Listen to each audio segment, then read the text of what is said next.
یا حسین یا حسین، مٹا ہے اور نہ مٹے گا کبھی پیام حسین۔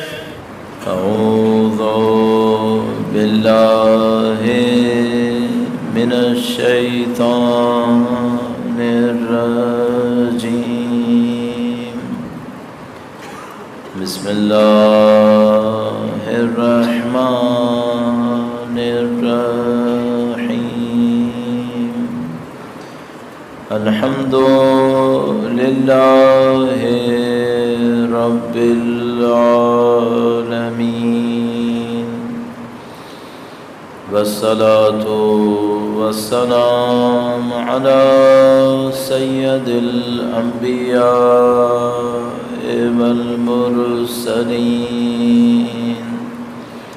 حبیب الہ العالمین ابو القاسم محمد،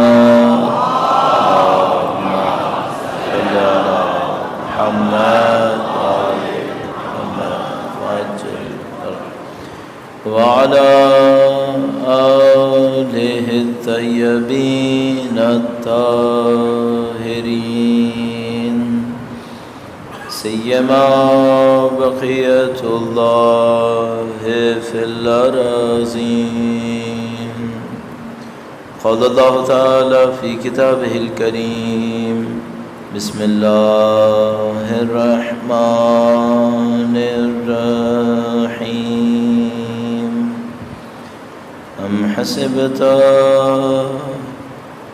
ان اصحاب الكهف والرقیم كانوا من آیاتنا عجبا۔ درود بھیجے گا محمد وعلی صلی اللہ محمد پروردگار عالم کا انتہائی لطف کرم، انتہائی شکر، اس نے ہمیں دین مبین کی، قرآن و اہل بیت اطہار علیہ السلام کی ہدایت، ان کی محبت نصیب فرمائی ہے۔ اور بظاہر جو کام بہت آسان لگتا ہے، لیکن جب انسان اس کی حقیقت کے اوپر غور کرے تو یہ معجزے کی طرح لگتا ہے کہ 1400 سال پہلے کربلا میں سید الشہداء کی شہادت ہو اور ہم یہاں پر ان کے نام کو یاد کر رہے ہیں، معجزے کی طرح لگتا ہے۔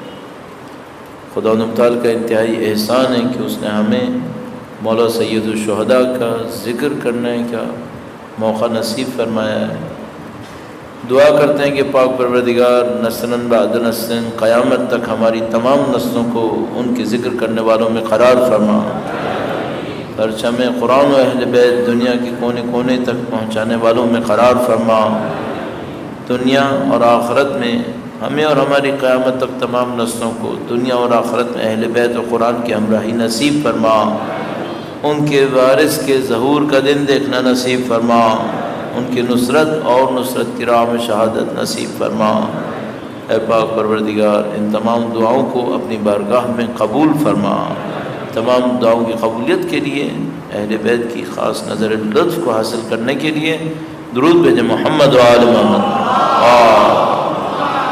صلی اللہ محمد و آل محمد وعجل فرجهم۔ پروردگار عالم نے دین مبین کو چونکہ انسانوں کی رہنمائی کے لیے بھیجا ہے، اور انسان گرچہ ایسی مخلوق ہے جس کا پہلے بھی کسی اور دنیا میں ذکر ہے، بعد میں بھی اس کی زندگی چلے گی، لیکن دین اس دنیا کے اندر رہنمائی دینے کے لیے آیا ہے۔ دین یہ بتاتا ہے اس دنیا میں رہتے ہوئے تمہیں کیا کرنا ہے کہ جو پہلے کا مرحلہ تھا اس سے بھی تسلسل رہے اور جو آگے کی زندگی ہے وہ بھی تیار ہو جائے۔ تو دین اس حصے کو صحیح کرتا ہے تاکہ ہم آگے کے لیے تیار ہو جائیں۔ دین کا کارنامہ ایسا کارنامہ، نہ دین یہ کرتا ہے کہ دنیا ضائع ہو جائے، نہ دین یہ کرے گا کہ نعوذ باللہ جو ہماری ابدی زندگی ہے اس کو کوئی نقصان پہنچے۔ تو دین کا فارمولہ دونوں کو پورا کرنے کے لیے، اب یہ جب ہم کہتے ہیں دین کا فارمولہ دونوں کو پورا کرنے کے لیے ہے، اور مجھے یاد ہے ریڈیو پہ ایک پروگرام آیا کرتا تھا، اب تو ظاہر ہے کہ ریڈیو کا زمانہ نہیں ہے، دین اور دنیا کی بھلائی، دین اور دنیا کی بھلائی کے نام سے ایک پروگرام آیا کرتا تھا۔ تو اس میں جب ہم کہتے تھے، مثلا ہم کہتے ہیں دین اور دنیا کی بھلائی، تو لوگ دنیا کی بھلائی سے یہ مطلب لیتے تھے یعنی سکے بڑھیں گے، دولت بڑھے گی، طاقت بڑھے گی، شہرت بڑھے گی۔ ہمیں سوچنا پڑے گا کہ آخرت کی بھلائی، جس کو دین کی بھلائی کہا، دین اور دنیا کی بھلائی، یعنی دین کا مطلب یہاں آخرت لیا، آخرت کی بھی بھلائی، دنیا کی بھی بھلائی۔ دنیا کی بھلائی جس کو عربی میں ہم خیر کہتے ہیں، خیر الدنیا والآخرہ، دنیا میں بھی خیر، آخرت میں بھی خیر، یہ خیر ہے کیا؟ اچھا، اس کو ہم اپنی دعاؤں میں مانگتے ہیں، ربنا آتنا فی الدنیا حسنہ وفی الآخرۃ حسنہ۔ خیر الدنیا وہی حسنہ، خیر الآخرہ وہی حسنہ۔ یہ آخرت کا حسنہ اس کو بھی سمجھنے کی ضرورت ہے، دنیا میں بھلائی اس کو بھی سمجھنے کی ضرورت ہے۔ اچھا، ہم نہیں سمجھیں گے تو کیا ہوگا؟ غلط چیز ٹارگٹ کر لیں گے۔ مثلا آخرت میں بھلائی کیا ہے؟ اب ہم لوگ، مثلا میں اپنے آپ کو سوچتا ہوں کہ بھئی اگر میں گہرائی میں نہ جاؤں تو آخرت کی بھلائی مجھے کیا لگے گی؟ وہ یہ کہ میں ایک بہت بڑے محل میں بیٹھا ہوں گا، یہاں دودھ کی نہر بہہ رہی ہوگی جس کا مجھے نہیں پتا کہ اس کو پینا ہے یا دیکھنا ہے، یہاں شہد کی نہر بہہ رہی ہوگی، اس کا بھی مجھے نہیں پتا کہ اس کو پینا ہے یا دیکھنا ہے۔ کوئی انسان ایک دن میں کتنے لیٹر دودھ پی لے گا بھائی؟ پوری نہر بہہ رہی ہے۔ کچھ بیوقوف ایسے ہوتے تھے، دنیا میں بھی ہوتے ہیں، رزق کے خدا سے، اس کو اگر ہم دودھ رزق کے خدا ہے، اس سے اپنا جسم صحیح کرتے ہیں، اس سے اپنا جسم صحیح کرتے ہیں۔ وہ کیسے؟ دودھ میں بیٹھ جاتے ہیں تاکہ جلد صحیح ہو جائے، جلد صحیح ہو۔ کافی میں بیٹھ جاتے ہیں تاکہ جلد صحیح ہو۔ نعوذ باللہ، رزق کے خدا کے ساتھ یہ مذاق کر رہے ہوتے۔ اچھا، یہ جو خدا نے جنت میں نہر بہائی ہے کس لیے؟ پینا ہے، نہانا ہے، کیا کرنا ہے اس کے ساتھ؟ ہم لوگ اس طرح اپنے بچپن کے دماغ سے جنت بنا رہے ہیں۔ اب جنت میں سیب اور انگور اور انار اور جو کھجور جو تم چاہو وہ تھال بھر بھر کے آ جائے گا۔ اچھا، کتنے تھال کھاؤ گے؟ چلو جنت کے ہمسایوں کو دعوت پہ دے دو، ان کے اپنے گھروں میں تھال بھرے ہوئے، تم ان کو بلا لو، وہ بھی اپنا تھال لے کر آ گئے، پھر کیا ہوگا؟ اچھا، ایسی ایک جنت میں جو سمجھ لو 10 اسٹار ہوٹل ہو گیا، کتنے عرصے رہنا ہے؟ کتنے عرصے میں دل بھر جائے گا کہ بھئی کیا ہو رہا ہے؟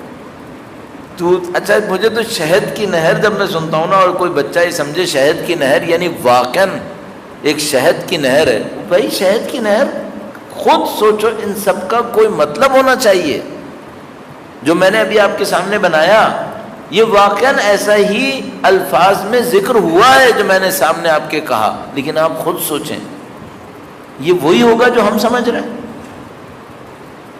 اگر اس طرح سے ہو جو میں نے ابھی آپ کے سامنے نقشہ کھینچا اپنی جہالت کے ساتھ، یہ ابدی زندگی کے لیے اچھی جگہ ہے رہنے کی؟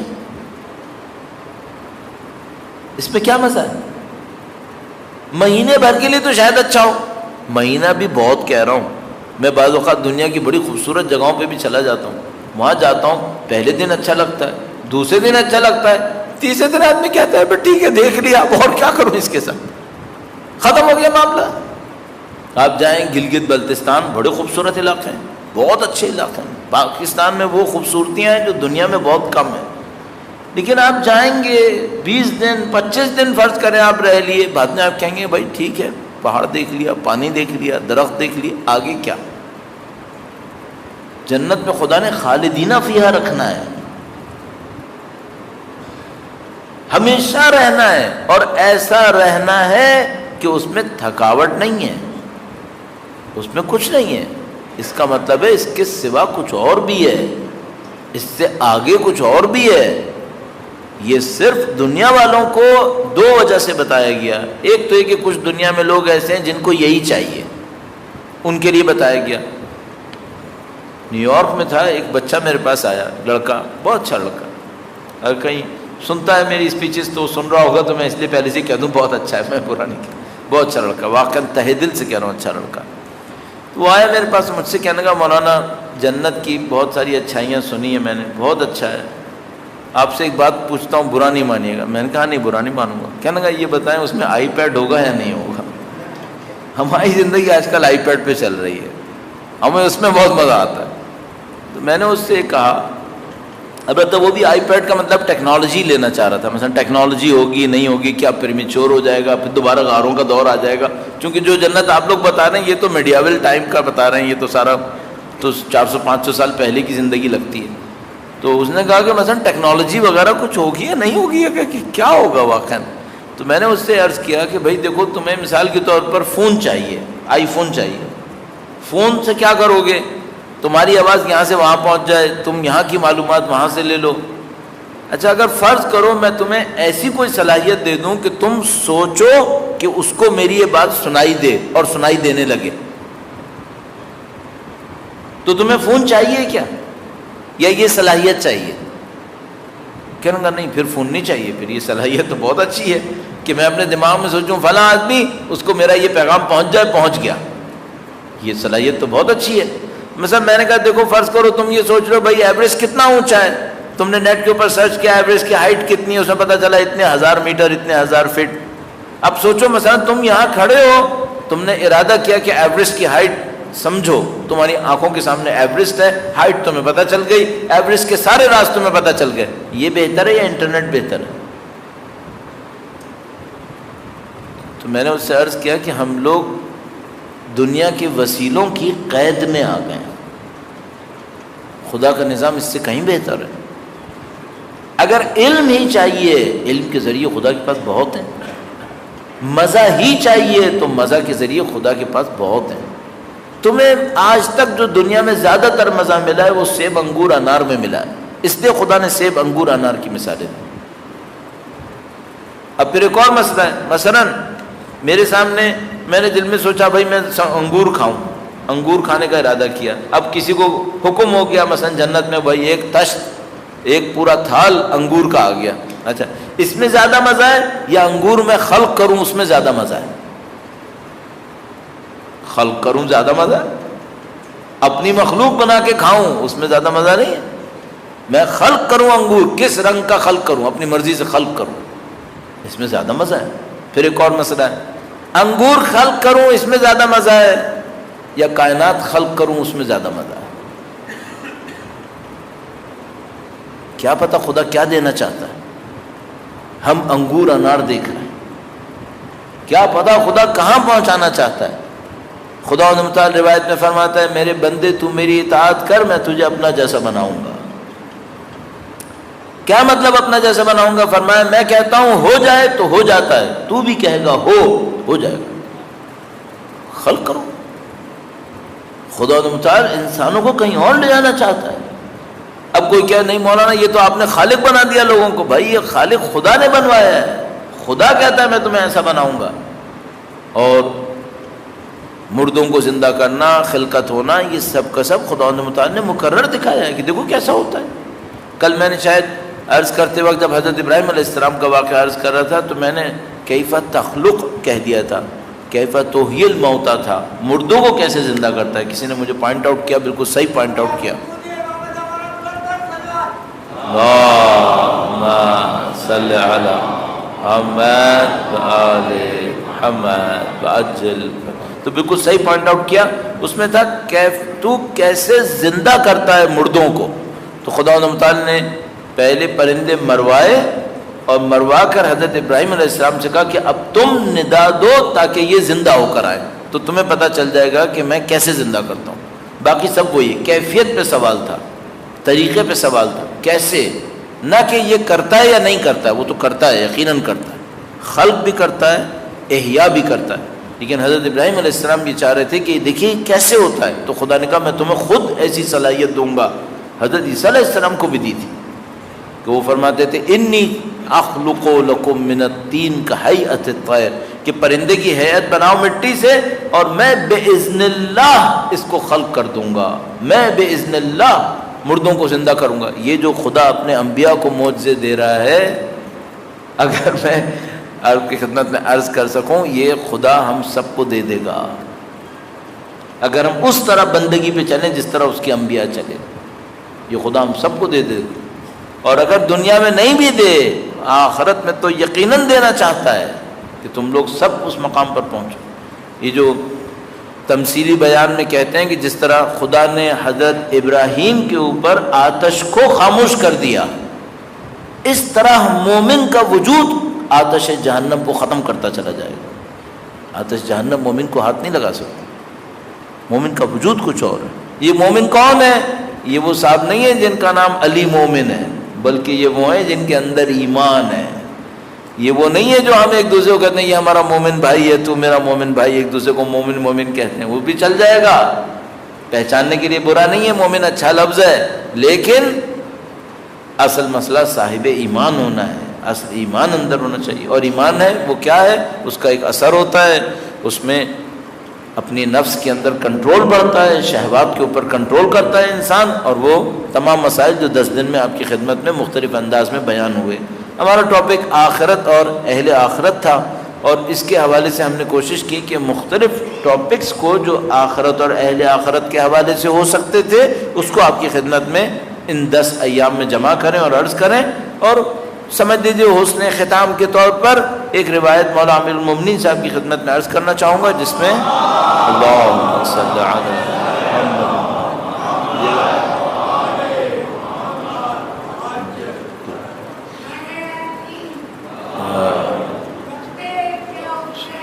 لبیک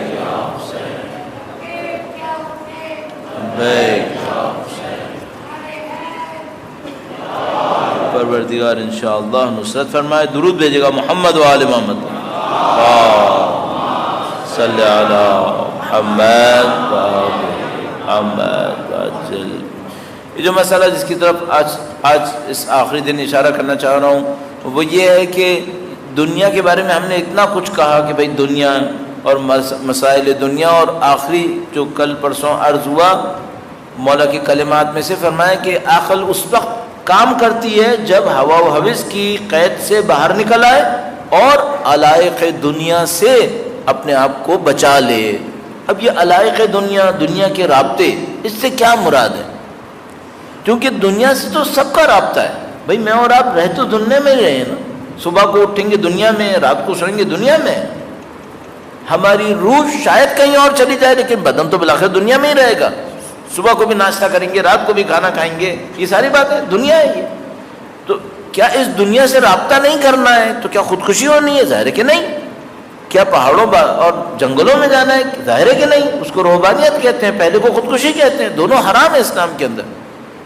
خاندان عصمت و طہارت نے زندگی گزارنے کا سلیقہ بتایا ہے دنیا میں رہتے ہوئے۔ تو اب ایسا ہوا کہ کسی نے مولا امیر المومنین کے سامنے دنیا کی مذمت کی کہ دنیا کتنی بری چیز ہے۔ امیر المومنین نے فرمایا تم جو کہہ رہے ہو دنیا بری چیز ہے، مطلب کیا ہونا چاہیے؟ مطلب کیا ہونا چاہیے اس کا؟ تو اس روایت سے، اس خطبے سے ہمیں یہ بھی پتہ چلتا ہے کہ وہ جو مولا فرما رہے ہیں کہ عقل دنیا کے تعلقات سے محفوظ رہے، اس کا مطلب کیا ہے؟ اس کا مطلب کیا ہے؟ عرض کرتا ہوں آپ کی خدمت میں، درود بھیجے گا محمد و آل محمد۔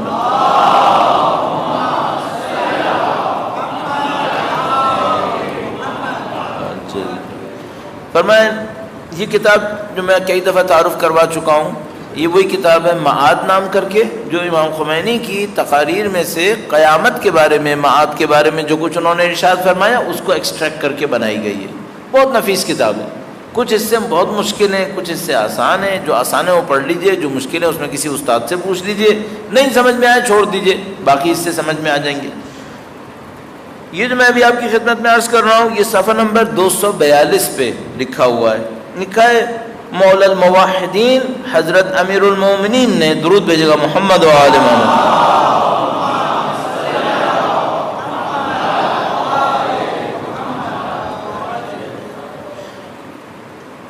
مولا نے اپنے خطبے میں دنیا کی مذمت کرنے والے ایک شخص سے مخاطب ہو کر فرمایا اس نے کہا دنیا بہت بری ہے، دنیا بہت بری ہے. امام نے اس طرح سے فرمایا ان الدنیا دار صدق لمن صدقها، فرمایا یہ جو دنیا ہے ان لوگوں کے لیے جو اس کی تصدیق کریں، سچائی کا گھر ہے.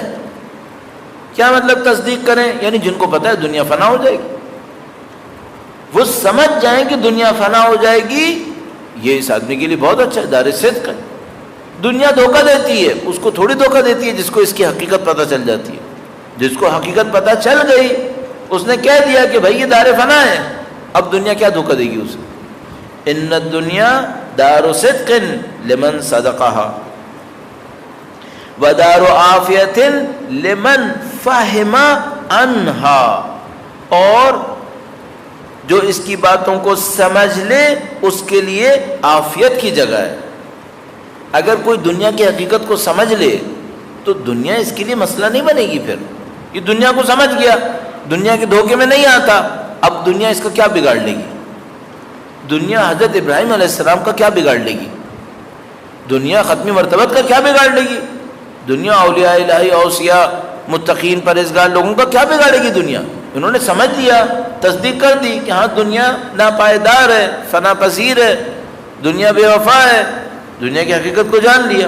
ودار غنا لمن تزود منها، امام نے فرمایا یہ تو دنیا بہت اچھی جگہ ہے، یہ تو دنیا جو آخرت کے لیے یہاں سے لے کر جائے اس کے لیے دنیا بے نیاز کرنے والی جگہ ہے. آخرت میں محتاجی آنے والی ہے، اس محتاجی کو تم نے کہاں سے پورا کرنا ہے؟ دنیا سے. تم آخرت میں جاؤ گے ابدی زندگی ملے گی، سال دو سال کی بات نہیں ہے، ہزاروں سال کی بات نہیں ہے، ابدی زندگی ہے، لاکھوں کروڑوں سال کی بات ہے. وہاں جو کچھ زندگی میں چاہیے وہ کہاں سے لے کے جاؤ گے؟ یہاں سے. یہ تو دار و غنا ہے، یہ تو تمہیں بے نیاز کرنے والی جگہ ہے، اس میں کیا برائی ہے؟ ابھی فرمائیں گے برائی کیا. وَالدَّارُ مَوْعِظَةٍ لِمَنِ اتَّعَظَ بِهَا، اگر کوئی یہاں سے نصیحت لے تو یہ نصیحت لینے کی جگہ ہے.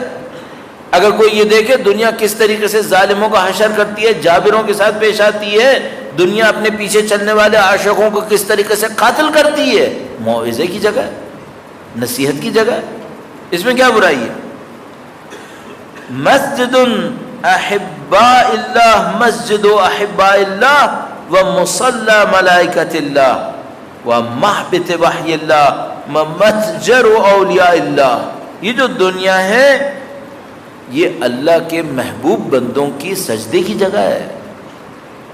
اسی دنیا کی زمین پہ سجدے کیے انبیاء نے، اسی دنیا کی زمین کے اوپر ملائکت خدا نے مصلی بچھائے، یہی دنیا کے اندر اللہ کی وحی نازل ہوئی ہے، یہی اولیاء خدا نے تجارت کی ہے. البتہ کوئی تجارت بزنس نہ سمجھ لے. یہ کون سی تجارت ہے؟ یہ وہ تجارت ہے ان اللہ اشترى من المؤمنین انفسهم واموالهم بان لهم الجنہ یقاتلون فی سبیلہ.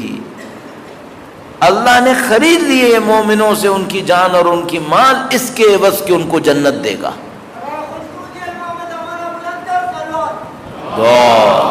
صلی علی محمد. یہ خرید و فروش کہاں انجام پائی ہے؟ یہ برزخ میں نہیں ہو سکتی. یہ خرید و فروش دنیا میں ہوگی. یہ جو کہہ رہا ہے خدا کہ میں نے مومنین سے انفس اور اموال خرید لی ہے، یہ برزخ میں ہوگا؟ نہیں، برزخ میں تو دار عمل ہے ہی نہیں.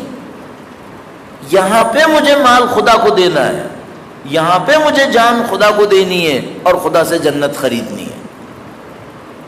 بس امام فرما رہے ہیں اگر تم دنیا کو کہہ رہے ہو دنیا بری ہے، دنیا بری ہے، نہیں، دنیا بری نہیں ہے. دنیا یہ جو مرحلہ زندگی کا ہے یہ تو بہت اچھا ہے. کیا برا ہے اس میں؟ اس سے دل لگاؤ یہیں کے لیے، یہ برا ہے.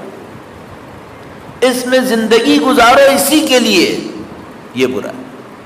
اس کو دیکھ کے نصیحت نہ لو، اس کو دیکھ کر اسی میں عشق کرنے لگو، اسی کے اوپر مر مٹو، دنیا بنانے کے لیے زندگی گزار دو. فرمایا یہ برا ہے. ورنہ اس دنیا سے کماؤ، آخرت کو آباد کرو، اس میں کون سی برائی ہے؟ یہ تو بہت ہی اچھا کام ہے. 60 سال زندگی گزارو، ابدی زندگی سنوار کے بیٹھ جاؤ، اس میں کیا برائی؟ اور دیکھو تجارت کا ریٹرن کتنا اچھا ہے دنیا میں. اگر کوئی بزنس 50%، 60% سال کا ریٹرن دیتا ہے، لوگ کہتے ہیں بھائی عجیب و اچھا بزنس ہے بھائی، 2 سال کے اندر بریک ایون کروا دیتا ہے. تو خدا کہہ رہا ہے یہ تو دیکھو بزنس کتنا اچھا ہے، یہاں پر 50-60 سال زندگی گزارنی ہے، لاکھوں سال کی زندگی سنور جائے گی، ریٹرن کا کوئی مقابلہ ہی نہیں ہے. اب بھی اگر تم یہ نہ کرو تو دنیا کی کیا غلطی؟ تمہاری غلطی. امام نے فرمایا یہ دنیا متجر اولیاء اللہ اکتسبوا فیہا الرحمہ وربحوا فیہا الجنہ. یہ جو اولیاء الہی تھے انہوں نے کیا کیا؟ اس دنیا میں رہتے ہوئے اللہ کی رحمت کو کسب کر لیا اور جنت کو عوض میں خرید لیا. تمہیں یہ کرنا ہے، تم دنیا میں رہو اللہ کی رضایت کو کسب کر لو، تم دنیا میں رہو جنت کو خرید کے بیٹھ جاؤ، تمہیں یہ کرنا ہے. اگر کوئی یہ کرے، یہ دنیا کوئی بری چیز نہیں، تو دنیا بڑی اچھی چیز ہوگی اس کے لیے. یہ تو گولڈن اپرچونٹی ہے. اتنا اچھا بزنس کا موقع نہ پہلے کبھی آیا تھا اس دنیا سے پہلے، نہ اس کے بعد آئے گا. یہاں پہ موقع ہے. تو امام فرمایا یہ دنیا اس طرح کی ہے. اس کے بعد امام یہ مولا امیر المومنین کا فرمان، اور اس کے بعد فرمایا وَلَنِعْمَ دَارُ الْمُتَّقِينَ، کہ جو دنیا دار المتقین بن سکتی ہے، بہت اچھی جگہ ہے متقین کے رہنے کے لیے. وہ اس حساب سے ہے کہ متقین یہاں رہتے ہوئے یہ فائدے اٹھاتے ہیں. اب آیت اللہ خمینی نے اس کے اوپر اپنا تبصرہ کیا ہے، اس کا اوپر اپنا تبصرہ کیا ہے. ان کے تبصروں کے اندر جو اس کتاب میں جمع ہوئے ہیں تھوڑا عرفانیات شامل ہے، تھوڑا نہیں بلکہ بعض جگہ بہت زیادہ شامل ہے. تو بعض اوقات سمجھنے میں تھوڑی سی مشکل ہوتی ہے، لیکن اگر آپ یہ جو 9-10 دنوں میں ہم نے ٹرمنالوجیز مختلف آپ کی خدمت میں عرض کی، خاص کر مثلا قوات شہویہ، غضبیہ، وہمیہ، عقل عملی جسے قلب تعبیر کرتے ہیں، نورانیت کیا ہوتی ہے، نورانیت سے کیا ہوتا ہے، اگر آپ یہ بنیادی ٹرمنالوجیز آپ نے پکڑ لی، اور میں نے عرض کیا کہ آپ اس کو کتابوں میں بھی پڑھ سکتے ہیں. عروج السعادہ کتاب دیکھ لیجئے، اس کو تھوڑا سا پڑھ لیجئے تو اس کی ٹرمنالوجیز آپ کے لیے آسان ہو جائیں گی، بہت آسان ہو جائیں گی. اب دیکھیں آیت اللہ خمینی نے جب تبصرہ کیا تو کیا ارشاد فرمایا؟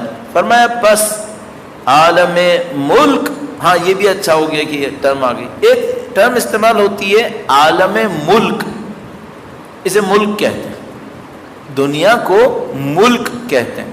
ایک استعمال ہوتی ہے عالم ملکوت. ملکوت دنیا کے بعد ہے، برزخ، محشر، صراط، جنت، دوسری طرف کا حصہ، یہ سب ملکوت ہے. ملکوت دنیا کو کیا کہتے ہیں؟ اس کو کہتے ہیں ملک. قرآن کریم میں خدا نے فرمایا عالم الغیب والشہادہ، خدا غیب کا بھی عالم ہے، شہادہ کا بھی عالم ہے. غیب تو چلو برزخ ہو گئی، محشر ہو گیا، صراط ہو گئی، جنت جہنم ہو گئی. شہادہ کیا ہے؟ یہ شہادہ ہے. شہادہ کیا مطلب؟ جس کو آنکھیں شہادت دے رہی ہیں، دیکھ رہی ہیں. بس دنیا کے بہت سارے نام رکھے علم اخلاق کے اندر، علم عرفان کے اندر، تو کبھی آپ کنفیوز نہ ہو جائیں. عالم ملک کہتے ہیں دنیا کو، عالم ملکوت کہتے ہیں دنیا کے بعد کو. اسی طریقے سے عالم شہادہ کہتے ہیں، اس کو شہادہ کہتے ہیں، اور اس کے پیچھے جو ہوتا ہے اس کو کہتے ہیں عالم الغیب. اس طرح کچھ اور ٹرمنالوجیز بھی ہیں. اسی طریقے سے مثال کے طور پر جبروت کہتے ہیں، اور اسی طرح بہت ساری ٹرمنالوجیز ہیں جس کا کبھی کچھ کا سروکار ہے، کچھ کا سروکار نہیں ہے. وہ آپ جب اس کو پڑھتے رہیں گے، اپنے کسی ٹیچر سے بھی پوچھتے رہیں گے تو مسئلہ حل ہو جائے گا. پر فرمایا بس عالم ملک، ترجمہ کرنے والے نے بہت اچھا کام یہ کیا، بریکٹ میں دنیا لکھ دی ہے تاکہ پتہ چل جائے بھائی عالم ملک کا مطلب دنیا ہے، ملکوت کا مطلب وہ بات والی چیزیں، شہادہ یہ ہے اور غیب کہیں اور ہے. بس عالم ملک کے جو جمال اور جلال کا مظہر ہے، یہ عالم ملک کیا ہے؟ یہ اللہ کے جلال اور جمال کا مظہر ہے. خود خدا کی کوالٹیز ایسی ہیں، صفات ایسی ہیں جن کو صفات جمالیہ کہا جاتا ہے، کچھ صفات ایسی ہیں جس کو صفات جلالیہ کہا جاتا ہے. جلال اور جمال کا مظہر ہے. اور قدرت مطلقہ کی شہادت کی منزل ہے. یہ جو دنیا ہے یہ اللہ کی ایبسولوٹ پاور کو یہاں پہ دکھا رہی ہے کہ خدا اپنی قدرت سے کیا کچھ کر رہا ہے. یہ اپنی ایبسولوٹ پاور کو دکھا رہی ہے خدا. ایک اعتبار سے قابل مذمت نہیں ہے یہ جو دنیا ہے، عالم ملک ہے، یہ ایک اعتبار سے قابل مذمت نہیں ہے. ہاں جو چیز مذموم ہے، اب ان کے تبصرے میں وہ حصہ آ رہا ہے کہ جو غلط ہے دنیا کے اندر وہ کیا ہے. جو مذموم ہے وہ خود انسان کی دنیا ہے، جس میں انسان توجہ کرتا ہے، جس سے محبت رکھتا ہے. انسان دنیا پہ توجہ دینے لگے دنیا کی خاطر، دنیا سے محبت کرنے لگے دنیا کی خاطر. اب مسئلہ ہے اولاد سے محبت کرے کہ خدا کی امانت ہے، پیسے کو دیکھے کہ اس کے ذریعے آخرت بناؤں گا، کوئی مشکل نہیں ہے. اپنی شہرت، اپنی دولت، اپنی طاقت کو سب کو آخرت پہ لگائے، کوئی مشکل نہیں ہے. ان کو خود کو دیکھنے لگے اب مشکل. تو کہتے اس پہ اخلاق میں اور فلسفے میں مثال دیتے ہیں آئینے سے. میں اس مثال کو آپ کی خدمت میں عرض کروں گا. درود بھیجے گا محمد و آل محمد.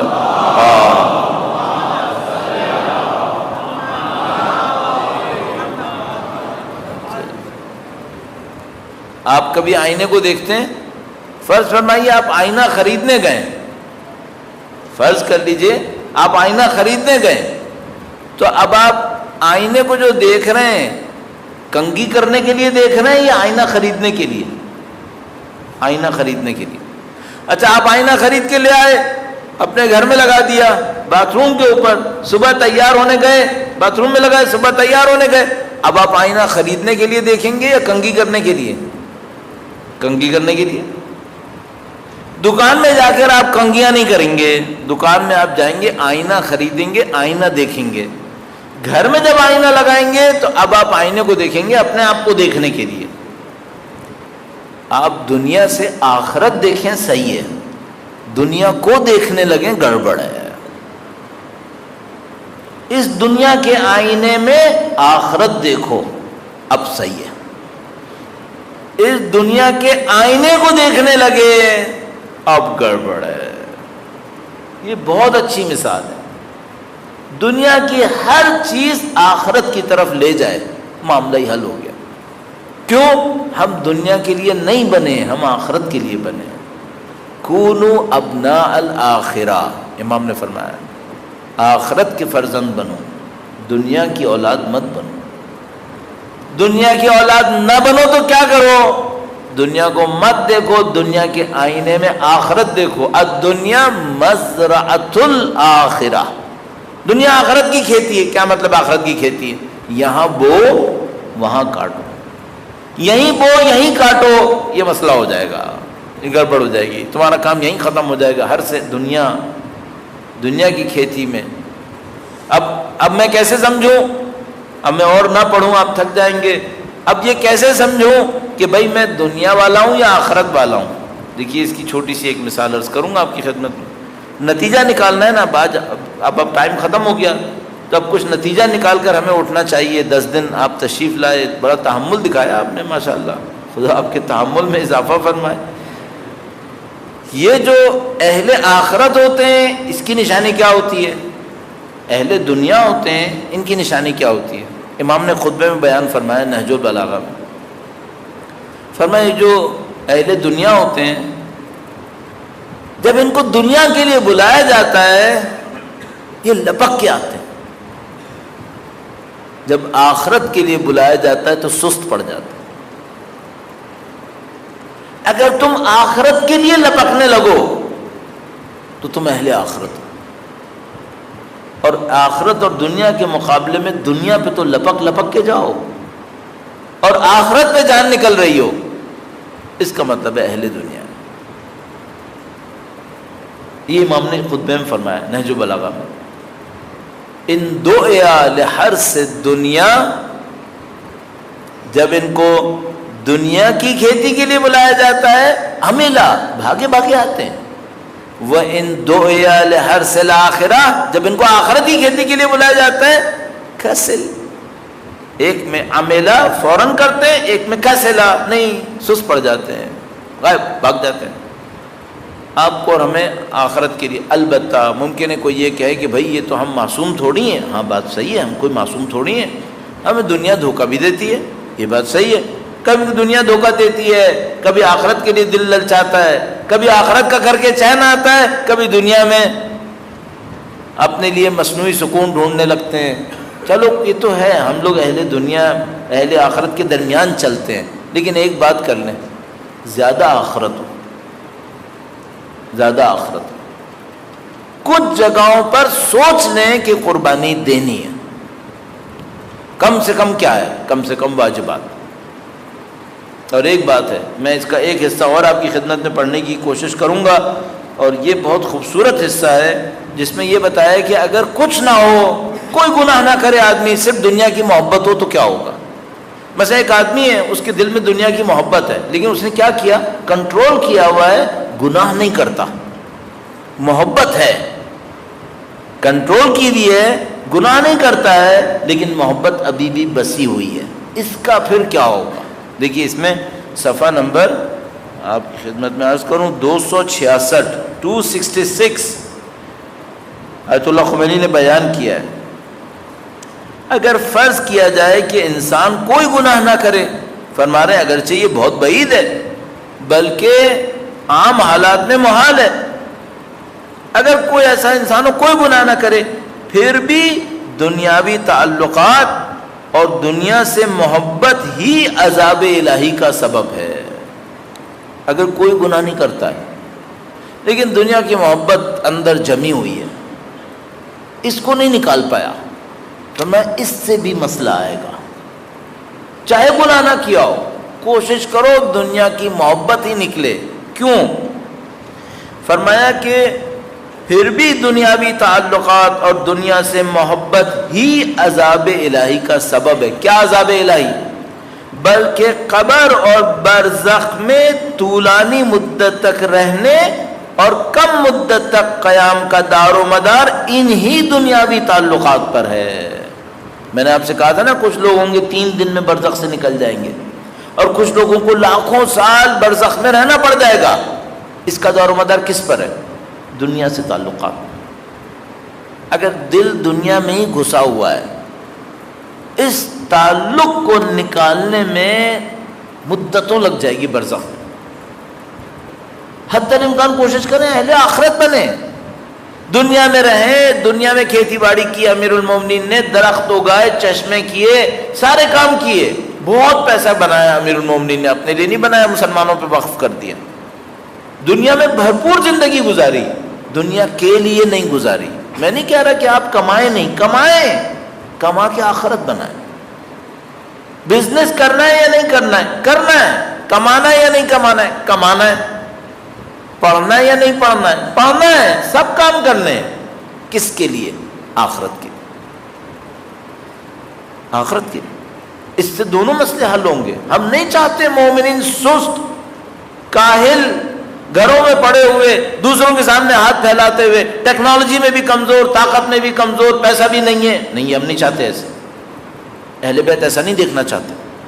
اہل بیت چاہتے ہیں ہمارے جوان مستعد ہوں، دنیا کا علم ان کے پاس ہو، دنیا کا پیسہ ان کے ہاتھ میں ہو، دنیا کی طاقت ان کے ہاتھ میں ہو، لیکن اس سب کو کس کے لیے بنائے؟ آخرت کے لیے۔ سست نہیں ہونا ہے۔ کوئی یہ سمجھتا ہے تقویٰ کا مطلب یہ ہے کہ اب میں گھر میں بیٹھا ہوں، میں نے خود اپنی آنکھوں سے دیکھا ہے، میں پریشان ہو جاتا ہے بعض اوقات آدمی۔ ایک بندہ خدا پاکستان سے باہر ہوتا تھا، ٹھیک ٹھاک کماتا تھا، پتہ نہیں کہاں دعاؤں وغیرہ کے اندر بھی بہت اچھا تھا، دعائیں وائیں پڑھتا تھا، عبادتیں، یہ وہ، اچانک پتہ نہیں کیا بھوت چڑھا، ساری جابز وغیرہ چھوڑ کے گھر پہ بیٹھ گیا۔ اب گھر والوں سے کہہ رہے ہیں مجھے پالو۔ انہوں نے پوچھا بھائی یہ کیا کہانی؟ کہنے لگا میں اللہ پہ توکل کر کے بیٹھ گیا ہوں، مجھے پالو۔ اس کے بعد وہ بندہ خدا اللہ پہ توکل کر کے پاکستان واپس آ گئے، اپنے بھائی کے گھر میں بیٹھے ہوئے ہیں، اپنے بچوں کو لے کر، پورے خاندان پہ بوجھ بنے ہوئے ہیں، اور کیا فرما رہے ہیں؟ یہ میں اللہ پہ توکل کر کے بیٹھا ہوں، اللہ میری روزی فراہم کر رہا ہے۔ او بھائی تم دوسروں کے اوپر بوجھ بنے ہوئے ہو۔ اس کو خدا متعال نے کلن علی مولا کہا ہے، دوسروں پہ بوجھ کہا ہے۔ اس کو خدا نے کب پسند کیا؟ اس کو تم کہتے ہو توکل، یہ تقویٰ ہے؟ کوئی تقوی نہیں، توکل نہیں ہے، یہ تو سستی اور کاہلی ہے۔ امیر المومنین کی ذات مقدس صبح سے شام تک کام کرتے تھے۔ میں نے عرض کیا اتنی زراعت کیا کرتے تھے، اتنے درخت لگاتے تھے، اتنے پانی جاری کرتے تھے، زمینوں کو کھود کھود کے اس میں سے چشمے نکالتے تھے، نخلستان لگاتے تھے، اتنا مولا نے پروڈکٹیوٹی دکھائی ہے، میں تو حیران رہ جاتا ہوں۔ اتنی مصیبتوں کے ساتھ جو ان کے ساتھ چل رہی تھیں، لوگ ان کو سلام نہیں کرتے تھے، بعض اوقات گھروں کے اوپر ان کے حملے ہوئے، ان تمام باتوں کے ساتھ مولا نے اتنی زیادہ دنیا کے اندر جستجو اور محنت کی ہے آخرت کو بنانے کے لیے۔ ہم میں تو کچھ ہے ہی نہیں، پھر دنیا بناؤ آخرت کے لیے، لیکن دنیا سے محبت نہیں کرو۔ فرمایا اگر کوئی دنیا سے محبت کرے گا، چاہے اس نے گناہوں کو کنٹرول کر لیا ہو، کیا ہوگا؟ قبر اور برزخ میں طولانی مدت تک رہنے اور کم مدت تک قیام کرنے کا دار و مدار انہی دنیاوی تعلقات پر ہے۔ یہ دنیا کے تعلقات جتنے کم ہوں گے، انسان کی قبر اور عالم برزخ روشن تر ہوگا، انسان کو اس میں کمتر ٹھہرنا ہوگا۔ یعنی جتنا دنیا کے تعلقات بڑھتے چلے جائیں گے، قبر بڑھتی چلی جائے گی، تاریکی بڑھتی چلی جائے گی، برزخ لمبی ہوتی چلی جائے گی۔ فرماتے ہیں آخر میں، اس لیے بعض روایات سے پتہ چلتا ہے کہ اولیاء خدا 3 دن سے زیادہ قبر برزخ میں نہیں رہتے۔ جو میں نے آپ کی خدمت میں عرض کیا، بعض کی قبریں برزخ صرف 3 دن کی ہوتی ہے، قبر برزخ ایک ہی چیز ہے، 3 دن کی۔ اور فرمایا اور یہ 3 دن بھی اس فطری اور جبلی دنیاوی تعلق کی بنا پر ہوتے ہیں، چونکہ خدا نے ان کو دنیا میں بھیجا تھا تو بہرحال ایک تعلق بنا تھا، اس بنا پر 3 دن برزخ میں ٹھہرتے ہیں، باقی گئے آخرت میں پہنچ گئے۔ لیکن جو لوگ دنیا ہی سے سب کچھ جوڑ کر بیٹھ گئے ہیں، ان کی برزخ بڑی لمبی ہو جائے گی، پھر برزخ بہت طولانی اور تاریک بھی ہو جائے گی، مسائل بھی بہت زیادہ ہوں گے اس کے اندر۔ اور ایک قانون بس آپ ذہن میں رکھتے رہیے گا، ماشاءاللہ آپ نے خوب سماعت فرمایا، وہ یہ کہ جتنا کچھ ہم یہاں پر خدا کی راہ میں قربان کریں گے، خدا اس کے کہیں بہتر ہمیں برزخ اور آخرت میں دے گا۔ اگر کسی نے یہاں پر اللہ کی راہ میں گھروں کو آباد کیا، دوسروں کو دیا، تو کیا خدا وہاں پہ کیا دے گا؟ یہاں کوئی کسی کے لیے جھونپڑی بھی دے دے تو کیا خدا وہاں پہ جھونپڑی دے گا اس کے بدلے میں؟ نہیں، جھونپڑی یہاں پہ سایہ بن جائے گی، برزخ میں خدا اپنا سایہ دے دے گا۔ جو مقابلے پر خدا دے گا، ہم اپنی ٹرمز میں دیں گے، خدا اپنی ٹرمز میں دے گا۔ ہم اتنا کریں گے، ہماری جو بہنیں مثلا پردہ کرتی ہیں، گرمی کے موسم میں بعض اوقات سخت گرمی میں موزے بھی پہنی ہیں، چادریں بھی پہنی ہوئی ہیں، اسکارف بھی پہنا ہوا ہے، اتنی سخت گرمی بھی ہو رہی ہے، انہوں نے کیا کیا ہے؟ انہوں نے اپنے اوپر گرمی تحمل کی ہے خدا کی خاطر۔ کیا آتش جہنم انہیں نقصان پہنچائے گی؟ نہیں، برداشت کر لیا نا، اللہ کی خاطر گرمی اٹھائی ہے، خدا آگے کی ساری گرمیاں ختم کر دے گا، اس نے میری خاطر گرمی برداشت کی۔ ہماری ایک بہن اگر پردہ کرتی ہے اور کہتی ہے میں دوسروں کی نظروں سے محفوظ رہوں، مجھے نامحرموں کی نظریں نہیں چاہیے، دنیا میں اس نے نامحرموں سے اپنے آپ کو دور کیا کہ مجھے دنیا میں نامحرموں کی توجہ نہیں چاہیے، اب اس کو قیامت میں خود خدا کی توجہ ملے گی، اس کو اولیاء خدا کی توجہ ملے گی، اس کو اولیاء خدا کی ہمسائیگی ملے گی۔ جو یہاں پر خدا کے لیے کچھ ترک کرے گا، خدا اس کے حساب اپنے حساب سے آخرت میں دے گا، ہمارے حساب سے تھوڑی دے گا۔ اگر یہاں پہ میں نے مثلا کسی کے لیے ایک سایہ بنا کر دے دیا، چھوٹا سا گھر بھی بنا کر دے دیا، خدا وہاں پہ اپنا سایہ دے گا۔ یہاں یہ معاملہ نہیں ہوگا کہ تم نے 80 گز کا سایہ دیا تھا میں بھی تم کو 80 گز کا سایہ دوں گا، لیکن ایک بات ذہن میں رکھیے، جو 100 گز کا بنا سکتا ہے 100 گز کا بنا کے دے، وہ پھر یہ نہ کہے کہ میں چھوٹا سا ہی دوں گا، نہیں، اچھا بنا کے دو، اچھی چیز قربان کرو اللہ کے لیے، حسنہ، اچھا کام کرو۔ تو جتنا کچھ ہم کریں گے ہمارے ساتھ عاقبت میں وہی ہوگا۔ اب یہ جو ہمارے دوست احباب ہیں نا، بعض اوقات وہ یہ کہتے ہیں مولانا کوئی شارٹ کٹ بتائیے گا، کوئی ایک روایت بتائیے، آیت بتائیے گا جو میں 25 دفعہ پڑھ لوں نا، بس دنیا اور آخرت کی ساری سعادتیں مجھے مل جائیں۔ اچھا، وہ بے وقوف جو اپنا مال اللہ کی راہ میں خرچ کر رہا ہے، اس کے برابر تم کو سعادت مل جائے کچھ خرچ کیے بغیر 25 دفعہ ایک آیت پڑھ کے، یہ ہو سکتا ہے؟ کس کو دھوکہ دے رہے ہو بھائی؟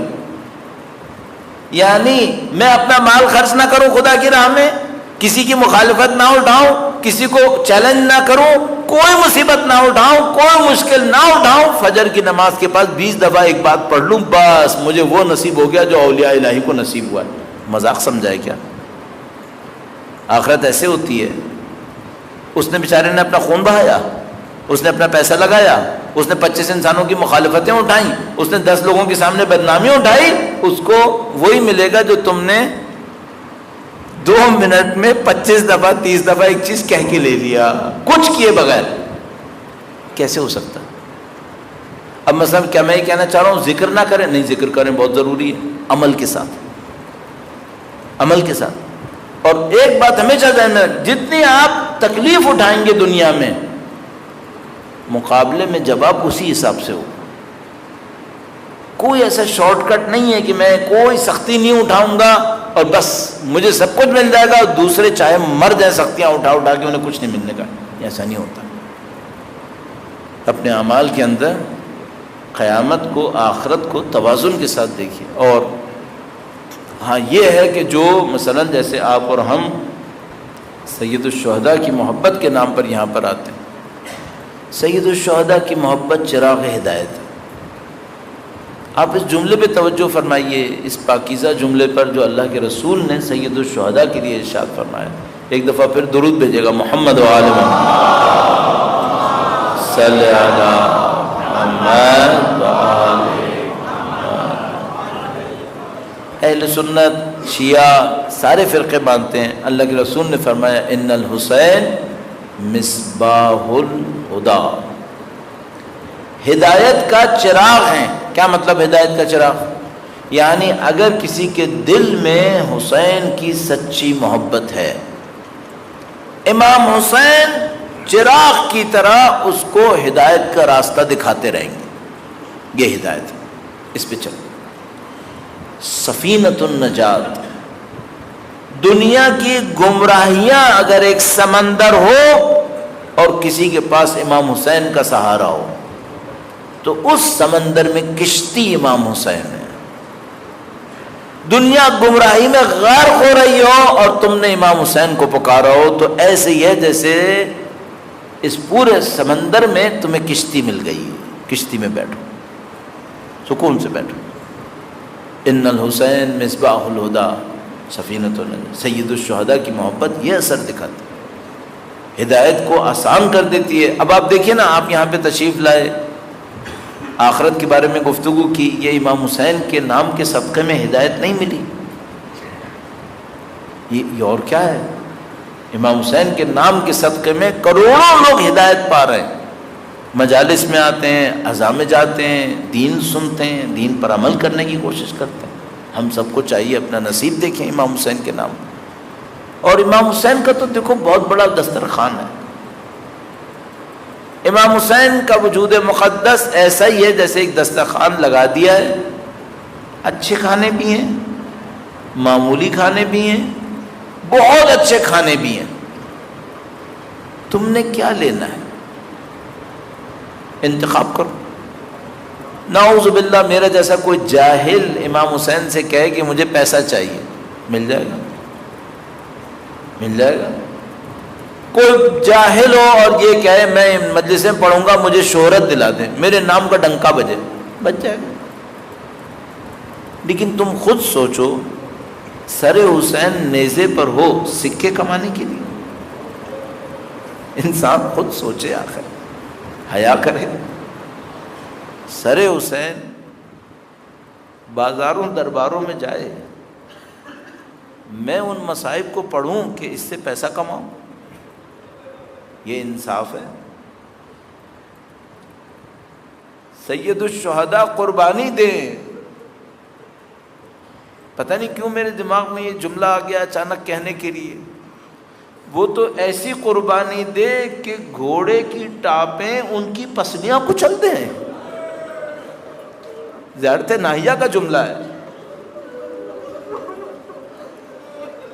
ایک لعین کہتا ہے کہ جب ہم حسین کے لاشے کو پامال کر رہے تھے تو گھوڑے کی ٹاپوں کے نیچے امام کی پسلیوں کے کچلنے کی آوازیں آ رہی تھیں۔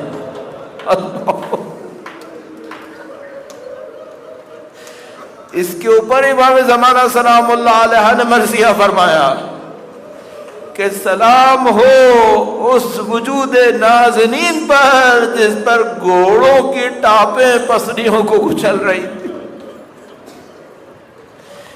سید الشہداء کی قربانی تھی، سید الشہداء کے وجود مقدس کو اس طریقے سے پامال کیا۔ اور عزیزو وہ کتنا عجیب لمحہ ہوگا کہ جب یزید کے دربار میں سر اقدس امام حسین کا تشت میں رکھ کر لایا گیا۔ یہ امام حسین کا کون سا چہرہ ہے؟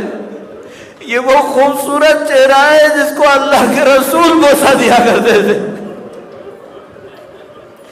یہ سر حسین وہ مقدس وجود ہے جس کو اللہ کے رسول اپنے کندھوں پر بٹھایا کرتے تھے، آج یہ لعین دربار میں موجود ہے اور ایک لکڑی سے امام کے سر اقدس کے ساتھ احانت کر رہا ہے۔